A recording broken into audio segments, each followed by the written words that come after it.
किसानों और सर्वेयर के बीच फसल सर्वेक्षण को लेकर विवाद कोई नई बात नहीं है, लेकिन अशोकनगर जिले में घटी इस घटना ने पूरे क्षेत्र में हलचल मचा दी है।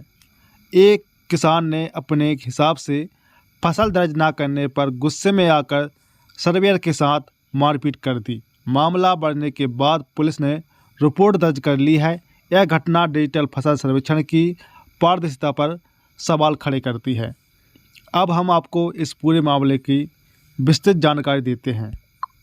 आज की न्यूज़ में आया है, सर्वेयर के साथ किसानों ने की मारपीट, मामला दर्ज, अपने हिसाब से फसल दर्ज न करने से था नाराज। प्रदेश टुंडे संवाददाता अशोकनगर। कचनार थाना क्षेत्र के ग्राम भूराखेड़ी में अपने मन मुताबिक फसल दर्ज न करने पर एक किसान ने अपने परिवार के साथ मिलकर सर्वेयर के साथ मारपीट कर दी। बाद में सर्वेयर ने अपने पिता के साथ कचनार थाने में पहुंचकर रिपोर्ट दर्ज कराई है। सर्वेयर के गोविंद कुशवाहा पुत्र कमलेश कुशवाहा उम्र 25 साल निवासी भूराखेड़ी ने पुलिस को बताया कि वे सर्वेयर का काम करता हूं।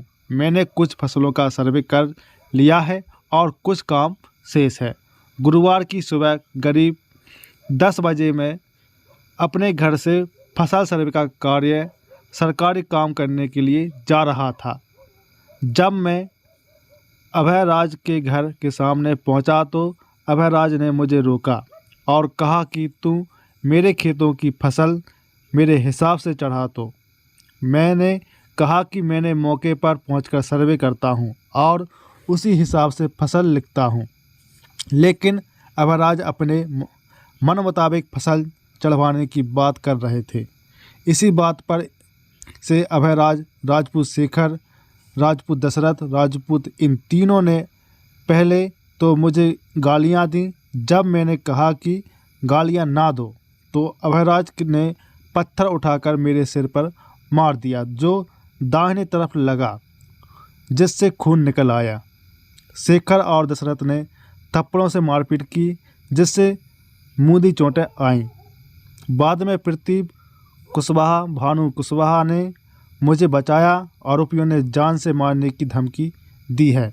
सर्वेयर को रिपोर्ट पर कचनार थाना में आरोपियों के विरुद्ध BNS की धारा लगाई है। तो दोस्तों, यह घटना दिखाती है कि डिजिटल फसल सर्वेक्षण कितना संवेदनशील विषय बन चुका है। किसानों की अपनी समस्या है, लेकिन सर्वेयर भी सरकारी काम कर रहे हैं। ऐसे में यह ज़रूरी है कि संवाद बना रहे और किसी भी विवाद को शांति से सुलझाया जाए। अब सवाल आपसे, क्या आपको लगता है कि डिजिटल सर्वेक्षण किसानों के लिए फ़ायदेमंद है या नुकसानदायक? क्या सरकार को इस प्रक्रिया में सुधार करना चाहिए?